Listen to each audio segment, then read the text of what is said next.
وعلى آله وأصحابه أجمعين.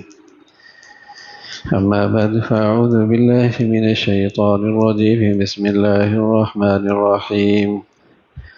يا أيها الذين آمنوا كونوا قوامين بالقسط شهداء لله ولو على أنفسكم بالوالدين. صدق الله العظيم. اللهم صل على سيدنا محمد وعلى آل سيدنا محمد وبارك وسلم. اللهم صل على سيدنا محمد النبي الأمي وعلى آله وأصحابه وسلم. حضرت امام بخاری رحمۃ اللہ علیہ نے حضرت ابو ہریرہ رضی اللہ تعالیٰ عنہ کی ایک روایت نقل فرمائی جس میں 7 افراد کا تذکرہ ہے، اور ان میں ایک ہے امام عادل، کہ رسول اللہ صلی اللہ علیہ وسلم نے بتلایا 7 یظلهم اللہ فی ظلہ یوم لا ظل الا ظلہ امام عادل، کہ یہ 7 لوگ وہ ہیں جنہیں اللہ تعالیٰ اس دن اپنا سایہ عطا فرمائیں گے جس دن سوائے عرش کے سائے کے اور کوئی سایہ نہیں ہوگا۔ یہ خصوصی اعزاز اور یہ بلند مقام اور معاشر کے میدان میں یہ اللہ کے خصوصی رحمت کے مستحق لوگ ہیں۔ ان میں جو پہلا شخص ہے امام عادل، انصاف پسند حکمران، عادل حاکم، عدل کرنے والا بادشاہ، امام عادل، انصاف کرنے والا۔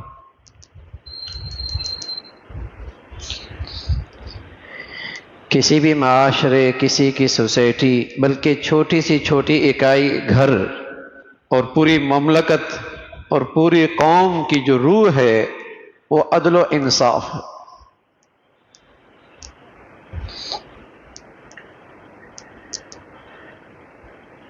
گھر کی دہلیز سے لے کر ایک مملکت تک، ایک پوری قوم کی جو روح ہے، جو زندگی ہے، جس میں سلامتی ہے، جس میں فلاح ہے، جس میں استحکام ہے، جس میں ترقی ہے، جس میں امن ہے،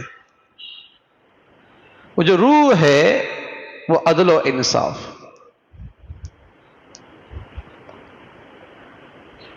قانون الہی، شریعت محمدی سراپا عدل ہے، انسانیت کے لیے رحمت ہے، اس میں انسانیت کی فلاح ہے، اس میں انسانیت کے لیے سلامتی ہے، اس میں انسانیت کی ترقی ہے، اس میں انسانیت کی جان مال آبرو کی حفاظت ہے، وہ سراپا ہے عدل ہے۔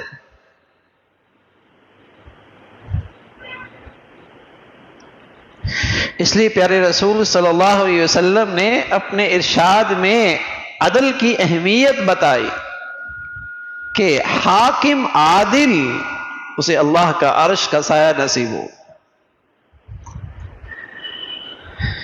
عادل بادشاہ وہ اللہ کی اس خصوصی رحمت کا مستحق ہوگا۔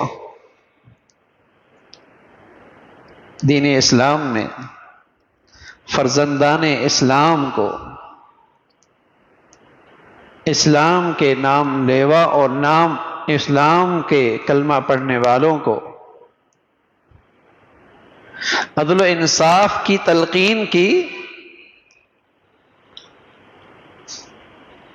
اور تمام کمزوریوں کو سامنے رکھ کر فکر مند کیا کہ کہیں عدل و انصاف کا دامن چھوٹنے نہ پائے۔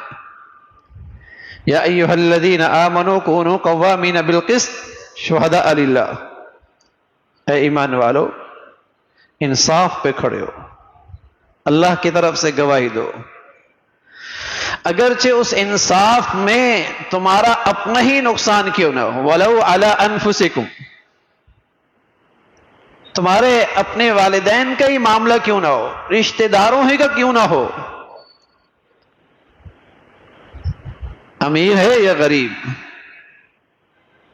عدل و انصاف سے کام لے۔ یا ایھا الذین آمنوا کونوا قوامین للہ شہداء بالقسط ولا یجرمنکم شنآن قوم علی الا تعدلوا اعدلوا۔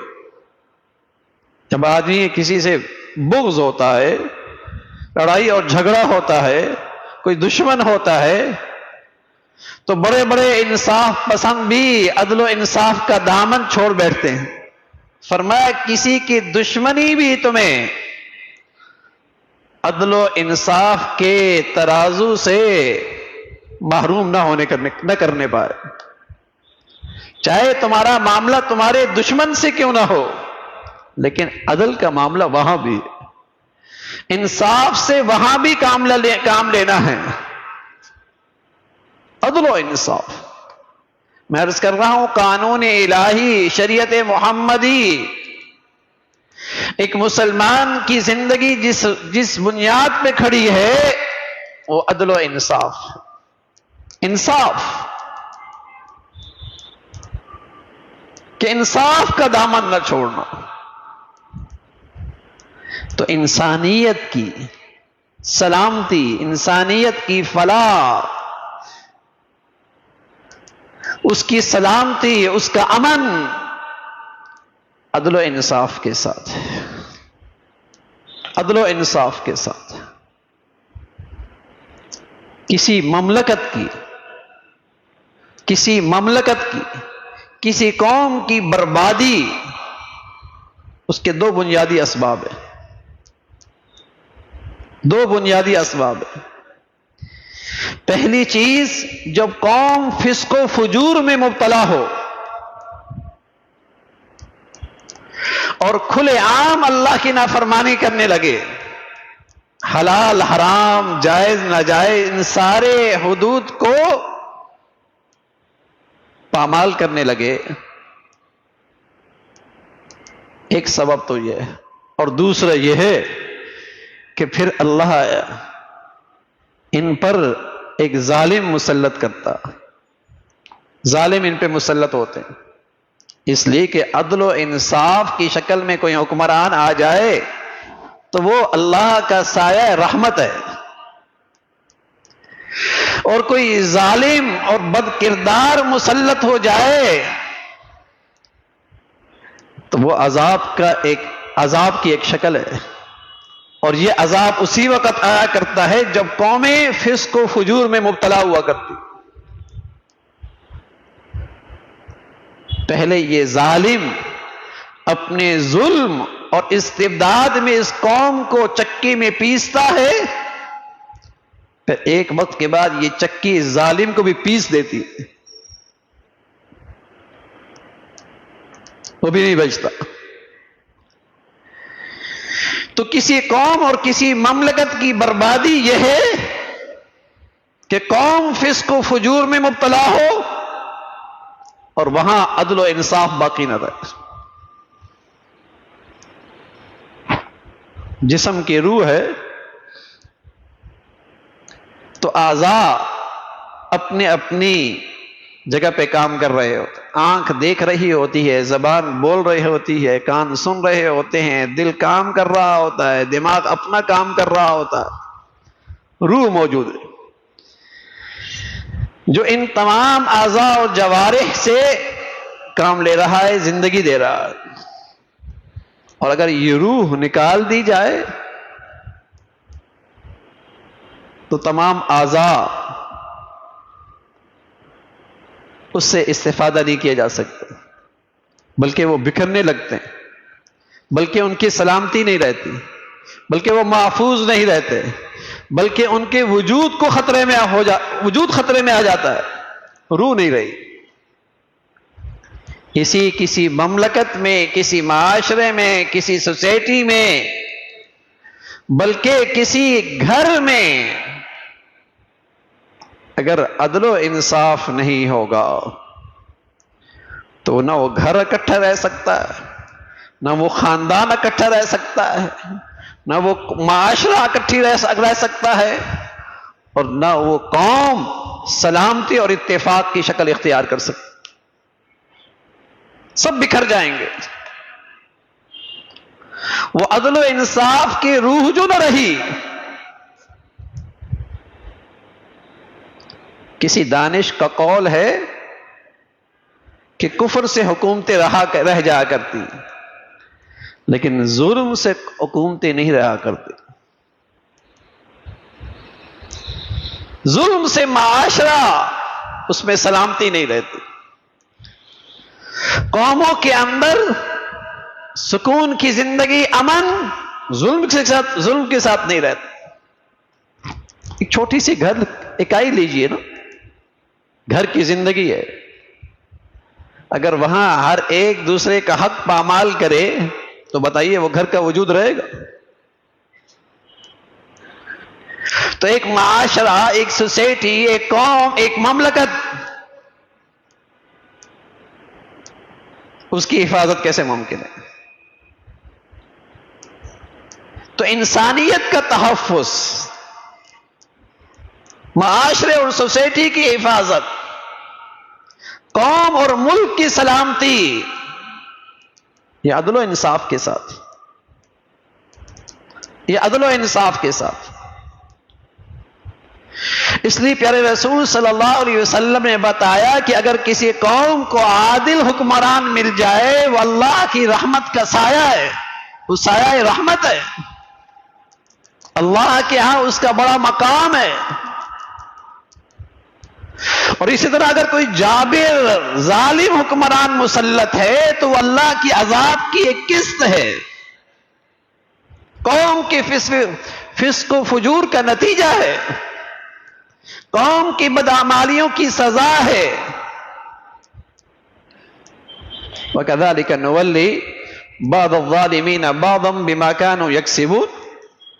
اللہ کریم کا ارشاد ہے، ہم ظالموں پر ظالم ہی مسلط کیا کرتے ہیں۔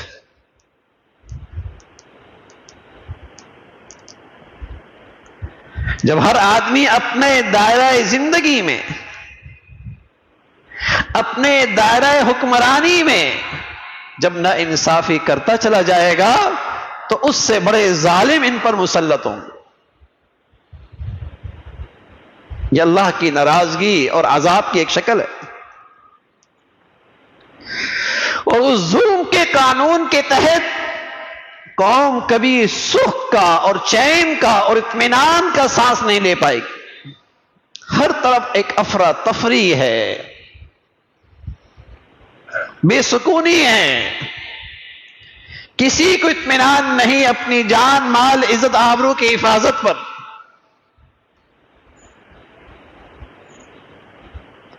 یہ سزا ہے۔ تو عدل و انصاف ہر آدمی کی ذمہ یہ فرض ہے کہ وہ اپنی زندگی کا احتساب اور جائزہ لے کہ اس کی زندگی عدل و انصاف پہ ہے۔ حضور علیہ الصلوۃ والسلام نے افراد کے لیے، اشخاص کے لیے، ایک نجی زندگی کے لیے، ایک گھریلو زندگی کے لیے انصاف کا ایک پیمانہ دیا، انصاف کا ایک پیمانہ دیا۔ کہ یا رسول اللہ احب ان اکون اعدل الناس، میں چاہتا ہوں میں ایک انصاف کی زندگی گزاروں، میرے زندگی سے کسی کے ساتھ نہ انصافی، زیادتی، ظلم یہ نہ ہو، انصاف کی زندگی۔ پیارے رسول صلی اللہ علیہ وسلم نے فرمایا احب للناس ما تحب لنفسک تکن اعدل الناس، جو تمہیں اپنے لیے پسند ہے وہی اپنے بھائی کے لیے پسند کر لو، یہی انصاف کی زندگی۔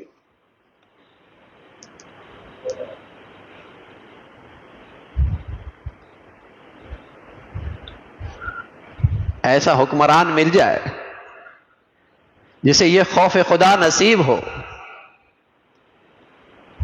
جو اللہ کا یہ ڈر رکھتا ہو، وہ اللہ کی رحمت ہے۔ اور سچ یہ ہے کہ اگر کوئی ایسا گھر کا ذمہ دار کسی کو مل جائے تو وہ بھی گھرانے کے لیے اللہ کی رحمت ہے۔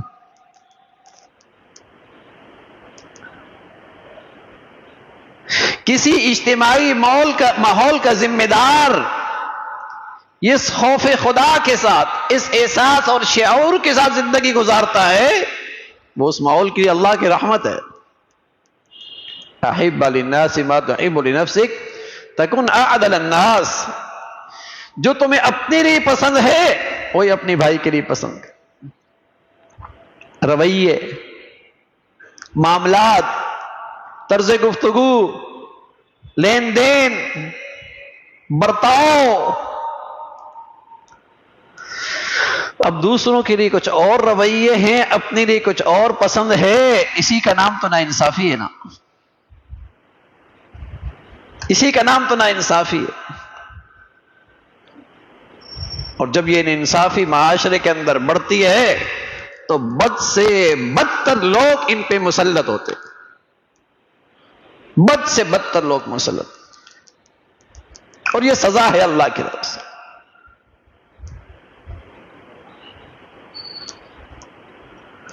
تو عدل و انصاف کسی بھی معاشرے اور سوسائٹی کی روح کی حیثیت رکھتی ہے۔ اگر اس روح میں تازگی ہے، یہ روح موجود ہے، تو یہ ضمانت ہے اس معاشرے کے اتفاق، اس معاشرے کے آپس کے اتحاد، اس معاشرے کی سلامتی، اس معاشرے کے امن کی۔ قانون الہی، قانون اسلام، شریعت محمدی نام ہی عدل و انصاف کا ہے، لیکن مسلمان من حیث القوم اس قانون سے روگردانی کرتا اور علل اعلان کرتا ہے۔ اللہ کا ایک قانون فطرتی قانون ہے کہ جب جرم تنہائیوں میں ہو، اکیلے ہو، سزا بھی اکیلے ملتی ہے، فرد ہی کو ملتی ہے، تنہائیوں میں ملتی ہے۔ لیکن جب جرائم اور اللہ سے بغاوت علل اعلان ہو، پھر سزائیں بھی علل اعلان آیا کرتی، علل اعلان آیا کرتی۔ تو جب اس قانون الہی سے جو سراپا رحمت ہے، سراپا عدل ہے، اس سے اعراض ہے، اس سے روگردانی ہے، تو پھر سزائیں تو ہے۔ کتنی بڑی بدنصیبی ہے کہ ایک قوم، ایک ملک، ایک قوم، ایک ملک، ایک خدا کے ماننے والے، لیکن جہاں بھی خون بہتا ہے تو مسلمانوں کا بہتا ہے، بچے ذبح ہوتے ہیں تو مسلمانوں کے ہوتے ہیں،